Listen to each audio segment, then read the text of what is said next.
सोनापुर गांव में कविता अपने दो बच्चे सिम्मी और रवि के साथ रहती थी। उसके पति का कुछ साल पहले देहांत हो गया था। कविता के ऊपर दोनों बच्चों की जिम्मेदारी आ गई थी। मम्मी, आप काम पर जाइए, घर का सारा काम मैं कर दूंगी। ठीक है सिम्मी, तुम घर का काम कर लो और रवि का ध्यान रखना, मैं जल्दी वापस आ जाऊंगी। कविता लोगों के घरों में झाड़ू पोछा का काम करती थी। वो अपने काम के लिए निकल जाती है। सिमी घर का सारा काम करती है। जब वो रवि को खाना देने गई, वो देखती है कि उसका शरीर पूरा गर्म हो चुका था। उसकी आंखें खून की तरह लाल थी। रवि, तुम्हारा शरीर तो पूरा गर्म है, तुम्हें तो बुखार हो गया है। तुम लेट जाओ, मैं गुड़ का काढ़ा बनाकर लाती हूँ, जिससे तुम्हारा बुखार जल्दी उतर जाएगा। सिमी घरेलू उपचार करती है जिससे रवि का बुखार उतर जाए, लेकिन उसका बुखार तो उतरने का नाम ही नहीं ले रहा था। थोड़ी देर बाद कविता घर में आती है। रवि, तुम ठीक तो हो ना बेटा? हे भगवान, इसका तो शरीर भट्टी की तरह गर्म है।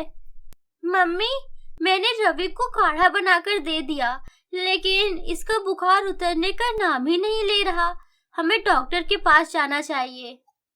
ठीक है, हम इसे सरकारी अस्पताल ले चलते हैं, वहाँ मुफ्त में इलाज हो जाएगा।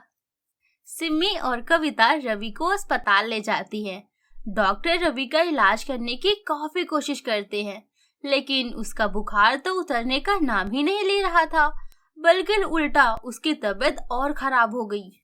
डॉक्टर साहब, मेरा बेटा कैसा है? देखिए, अभी हम कुछ नहीं कह सकते। आपके बेटी की तबीयत बहुत नाजुक है। पहले तो उसे सिर्फ बुखार था, अब उसे खांसी भी आने लगी और शायद थोड़ी देर बाद वो अपनी याददाश्त भी भूल सकता है। आप ये क्या कह रहे डॉक्टर साहब? मेरे बेटे की जिंदगी अब आपके हाथ में है। कुछ भी करिए, मेरे बेटे को बचा लीजिए। हम पूरी कोशिश कर रहे हैं। इतना कहकर डॉक्टर वहां से चले जाते हैं। कविता के तो मानो पैरों तले जमीन ही खिसक गई हो। उसे उम्मीद ही नहीं थी कि जिसे वो आम बुखार समझ रही थी, वो इतना खतरनाक हो सकता है। डॉक्टर काफी टेस्ट करते हैं। इसके बाद वही हुआ जिसका डर था। मुझे ये बताते हुए बहुत दुख हो रहा है कि आपके बेटे को पीलिया हो गया है, वो भी लास्ट स्टेज। इस स्टेज में पेशेंट का बचना बहुत मुश्किल होता है। आपने पहले ध्यान क्यों नहीं दिया? इसका पूरा शरीर पीला पड़ गया है। हाँ, हम मानते हैं कि हमने ध्यान नहीं दिया। और आप ये क्या कह रहे हैं डॉक्टर साहब? डॉक्टर को तो भगवान का रूप माना गया है ना, क्योंकि वो लोगों की जान बचाते हैं। मेरे बेटे को बचा लीजिए डॉक्टर साहब।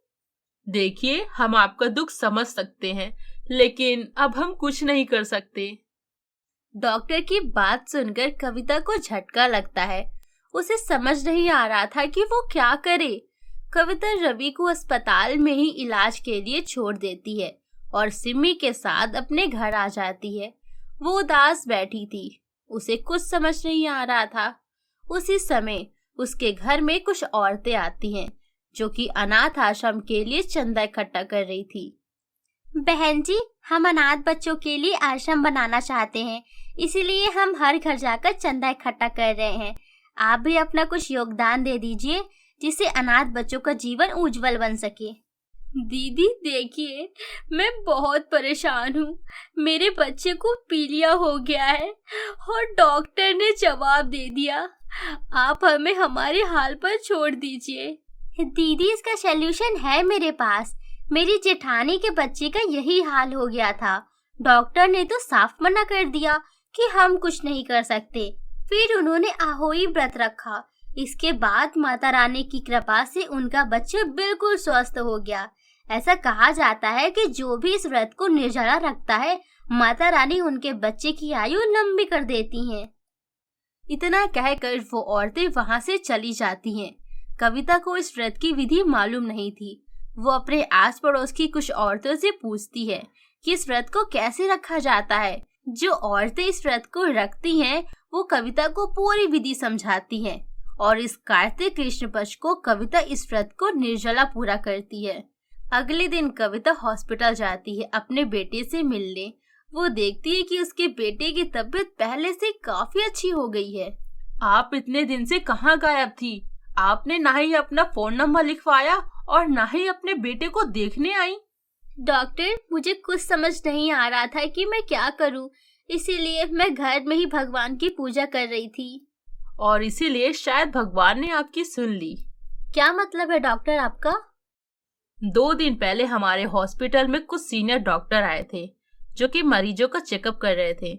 उनमें से एक डॉक्टर आपके बेटे रवि का चेकअप किए थे। उन्होंने जो दवाई लिखी उससे आपके बेटे की तबीयत काफी हद तक ठीक हो गई। मुझे उम्मीद है कि 1 हफ्ते में आपका बेटा बिल्कुल स्वस्थ हो जाएगा। कविता की खुशी का तो मानो ठिकाना ही नहीं था। वो भगवान का शुक्रिया अदा करते थक नहीं रही थी। कुछ दिन बाद रवि बिल्कुल ठीक हो जाता है और कविता अपने बेटे को लेकर घर चली जाती है। उम्मीद करते हैं दोस्तों आपको ये स्टोरी बहुत ज्यादा पसंद आई होगी। ऐसी और मजेदार स्टोरी देखने के लिए do not forget for like share and subscribe. मिलते अगली स्टोरी के साथ। Thanks for watching.